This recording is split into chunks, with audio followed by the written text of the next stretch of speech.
Hello, good evening po sa ating mga OFW. Good evening sa ating lahat mga idol. Welcome to YouTube channel, Jerry Bantilan Vlog. Paki-support sa aking YouTube channel, Jerry Bantilan Vlog. Paki-like, paki-share, paki-subscribe, paki-pindot sa notification bell para ma-updated ang ating mga upload sa YouTube channel natin. Yan. Mga OFW, kamusta kayo dyan? Kamusta ang ating Pasko at bagong taon ngayon? Bukas bagong taon na. Ingat-ingat po tayo dyan lahat, mga idol, mga OFW, ingat.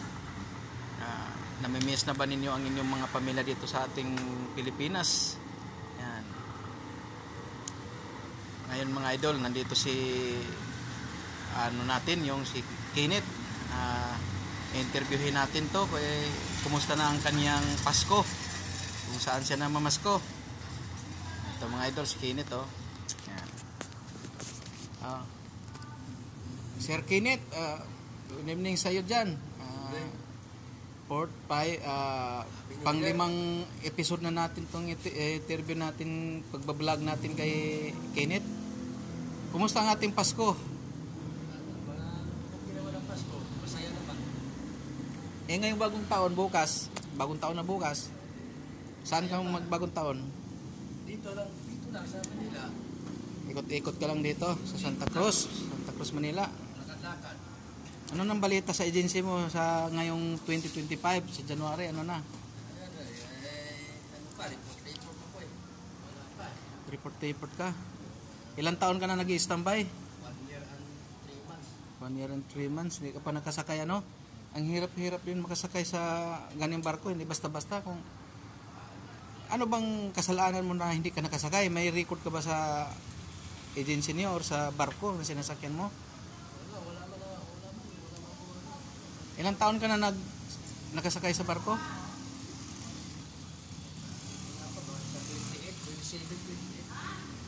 27, 28. Doon talaga, mag-apply ka talaga eh. Siyempre, mag-apply ka talaga para tiis ka. Hindi naman sarili. Paano yan kung hindi naman sarili natin barko yan eh. Kaya nga, paano yung kung wala kang pangkain o pambayad sa bahay, saan ka naghahanap? Diskarte na lang. Pero ngayon January, yung binigay ko sa iyo 2,000, inegosyo mo yun. Binili ko ng mga items. Nasan yung mga items mo? Nandun, i-stack mo lang. Nandun na nag-stack para bukas. 2,000 lahat yun? 2,000 lahat yun.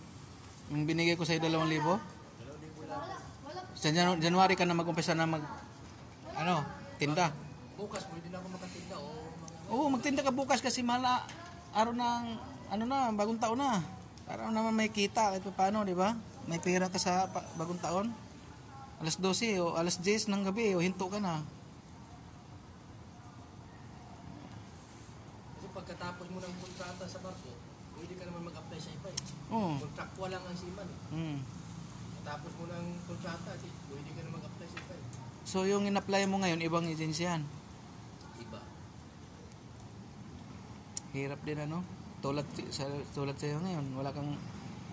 Basta importante dito nila, mayroon kang makukunan na kahit ganyan, tinda-tinda lang, pangkain. Diba? Ito mga idol, si Sir Kenneth, isang seaman na ito medyo tayo na kapwa natin Pilipino na naawa rin tayo. Yung 2,000 niya, binili daw niya ng pangpaninda niya. Mga dinosaur, mga laruan. Ito, basta buhay-buhay lang Manila, diskarte lang Manila. Tayo dito mga probinsyano tayo eh. Baka gusto sila bumili sa items ko. Mga items. Alam mo yung trabaho namin dati, may asawa pa ako. Yung sako, latag-latag lang kami ng mga sa sako dami namin eh. Uso pang huli-hulihan noon. Yung trin-trin, yung lighter, ballpen. Nakaranas din ako niyan. Tinda-tinda. So, diskarte nga lang, Manila. Ako, tagal na ako dito sa Manila. Sa awa ng Diyos, hindi pa rin masinso, ganun pa rin. Hirap pa rin sa buhay. Pero okay lang, basta magandang pangatawan, walang sakit. Di ba? Basta importante, makakain ka araw-araw. Sir Kenneth. Siyempre, ganun lang talaga. Makakain araw-araw. Yan ang importante, makakain araw-araw. Gagaya kasi iba dyan, walang kayong kain, nababaliw na. Paano yung Pajero mo ngayon? Hindi ka makabili Pajero. Kariton. Lagay ng mga items. Yung lagay ng items mo, kariton yon? Kariton. Nasaan ang kariton mo? Andun. Parting pala. Yung Pajero mo na ano, kariton mo na puro bakal. Kariton. Bakal. Bakal yon? Bakal. Magkano paggawa mo doon? Malapit 10,000. Yun? 10,000? Hindi, marabot din 15 kung mga medyo matibay-tibay. Nakagawa na. Nagagawa na. 15,000 pag matibay-tibay yun. Tapos yung gulong, 3. 4 ang gulong. 4 yon? Laki pala. Ayaw mo magtinda-tinda ng mga apple, gulay. Sabihin mo kay Ide dyan, si Ide. Pag sabihin mo na magtinda ako, boss, patindahin ka. Porsentuhan mo lang. Ikaw na bahala magpresyo tubo sa mga tinda. Sa'yo yung tubo. Ay sa'yo yung siyempre, sa'yo yung tubo. Ikaw na lang bahala magpatubo doon. Ako nagtitinda ako kay Ide dati. Bili ko ng isang net na dalang hita. 250. Yung tinda ko sa dalang hita, 30. 1 kilo. Laking hita ko sa dalang hita eh. 2 net sako ang binili ko eh. Tubo ko doon, 2,000. Sa akin na yun. Tapos ibalik ko sa kanya yung punan. Yun, ganyan yung tinda ko dati. Kamote, papaya.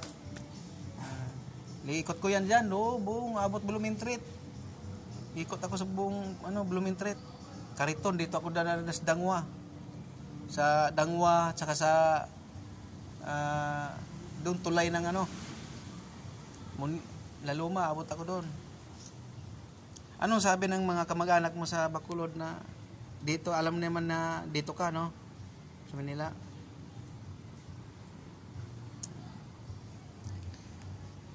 Sana itong ating vlog ngayon, Kenneth, na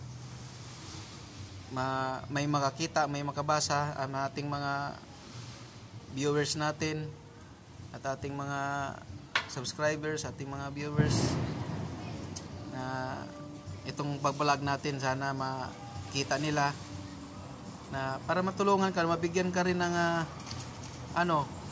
para mabigyan ka ng pampuhunan mo. Magkano puhunan mo? Yung tutusin, kulang yung 10,000 kulang? Wala kang talaga, ma-swiss talaga na tinda talaga. maliit na naman 10,000 kung hindi mo papunan. Paunti-unti mo na, bibili 10,000. Dami namang mura dyan eh. Sabi ko sa'yo, mga damit, short. Mga 20,000 yun, medyo mas 20? Bibili ka ng mga sando short. Maganda yun, laking tubo yun. Short, sando. Magkano lang doon sa may Antipulo, bibili mo. Pagawaan. Si Siragiri doon bumibili.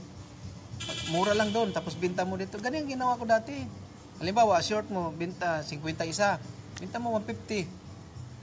Oh. Ganun ang ginawa namin dati. Short, puro mga jersey, sando. Short, binta namin 250. Magkano lang bili doon sa bilas ko short, lang, 80 lang yata. Mura lang sa paggawaan, doon ka bibili. Mga wholesale. Mga 20, ang gusto mo, mga 20 mil.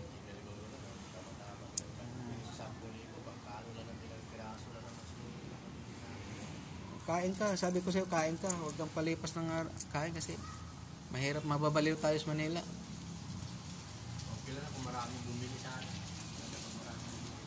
Ganon talaga, tsaga-tsaga lang. Mayroon, kahit pa paano, mayroong bibili yan. Araw-araw ka tinda, mayroon yan. Hindi naman mapapanis yan eh. Kinabukasan, tinda uli. Yung iba, bibili naman yan. Pag nakita nyo, sa singko rin na tinda ko. Sabi ko sa'yo, pag marami na panood ang ating vlog,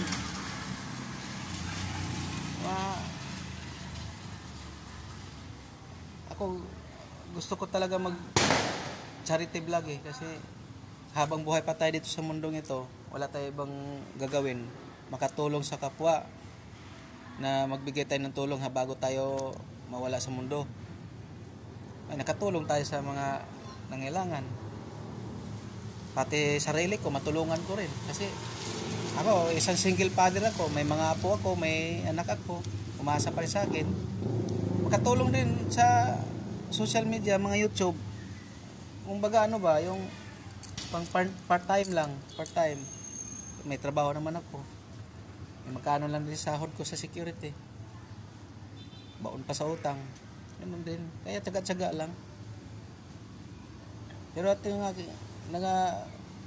YouTube ako para kahit pa paano makatulong din sa akin sa mga ibang tao. Tulad nyo, kung mayroon akong sweldo, matulungan ka, mabigyan kita. Halimbawa, magsahod ako ng 40 mil. Oh, di ba? O 20. Di, mayroon akong iabot sa'yo kahit pa paano, di ba? Ano yun? Anong apelyido mo? Kenneth? Ha? Buwan? Buhat? Kenneth Buhat. Bagay talaga sa iyong apelyido Buhat. Nagbubuhat ka sa Divisoria, ayaw mo magbubuhat ng gulay. Dami magbubuhat dyan eh. Pakyawan. Divisoria, Pakyawan dyan. Dyan ang pinsan ko dati. Alam mo ang ginagawa ng pinsan ko dyan? Ipon siya. Bili siya ng tricycle. Nung may tricycle siya, umalis na siya. Oo. Sige mga idol. Hanggang dito na lang ating YouTube channel. Paki-support. Oo. Maraming salamat. God bless you.